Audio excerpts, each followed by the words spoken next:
যে পঞ্চ ইন্দ্রিয় আছে, চক্ষু, কর্ণ, নাসিকা, জিহ্বা, ত্বক, এইগুলো দিয়ে যেগুলোকে আমরা অনুভব করি, বুঝতে পারি, ওটাই বিষয়। বিষয় হচ্ছে এই পঞ্চ ইন্দ্রিয়ের গোচর, যেগুলো যেগুলো দিয়ে আমরা বুঝতে পারি, ওটাই হচ্ছে বিষয়।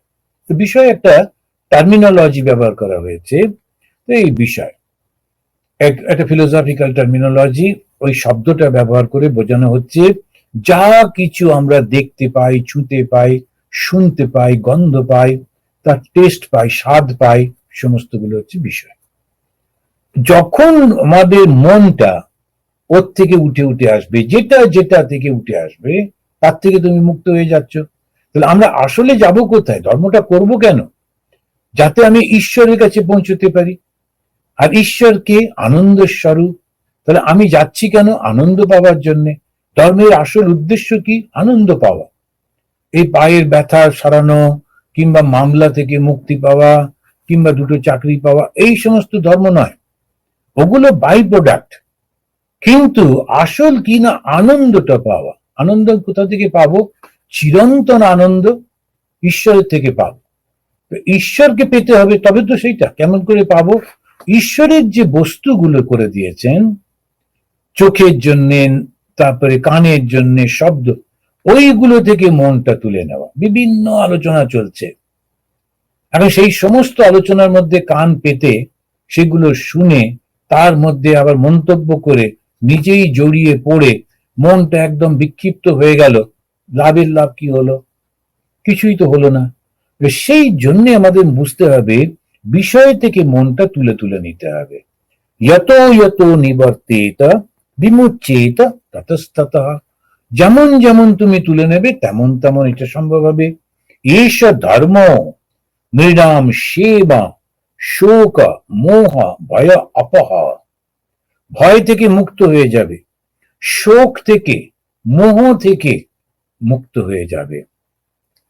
তা আমাদের যখন ওইটা আমরা করছি, তা ধর্মের এইগুলো আমরা করলাম, ধর্মটা সুন্দর করে উনি বুঝিয়ে দিলেন যে তোমরা যখন সময় অনুযায়ী, দেশ অনুযায়ী যে ব্যবহারগুলো করবে, সেইগুলি হচ্ছে বুঝে শুনে করলে ঠিকই আছে। তারপরে তো তোমার নিজের যে আশ্রম, অর্থাৎ তুমি যে কর্তব্যটাকে গ্রহণ করেছো, সেই কর্তব্য কর্মটা সঠিকভাবে করা, এইটি ভীষণ জোর দিচ্ছেন। আমি একটা ইংরেজি সিনেমাতে দেখলাম যে দুই বন্ধু, আমার খুব ভালো লেগেছিল এটা। তো দুজনে খুব বন্ধু ছিল স্কুলে, পরে কলেজে উঠে একজন চলে গেল ডাক্তারি পড়তে, আর একজন আর্মি জয়েন করলো। এবারে কিছুদিন পরে একটা যে আর্মি, যে সে চলে গেছে একটা জায়গাতে, তাকে পাঠিয়েছে, সে সেখানে একটা যুদ্ধের মধ্যে পড়ে গেছে। তার চারপাশে শত্রু, তার নিজের বন্ধুরা মারা যাচ্ছে, ও একটা মেশিন গান থেকে গুলি চালাচ্ছে। সেই সময় ওই বন্ধুটার ফোন এলো। সে বললো, আরে আমি কালকে আমার বিয়ে, তোমাকে আসতেই হবে। তখন এই শুনে ওই অবস্থাতেও মজা করছে, বলো ও আচ্ছা, তো কোন মেয়েটাকে বিয়ে করছো? তো বললো, আমার তুই চিনতিস, আমাদের কমন ফ্রেন্ড ছিল।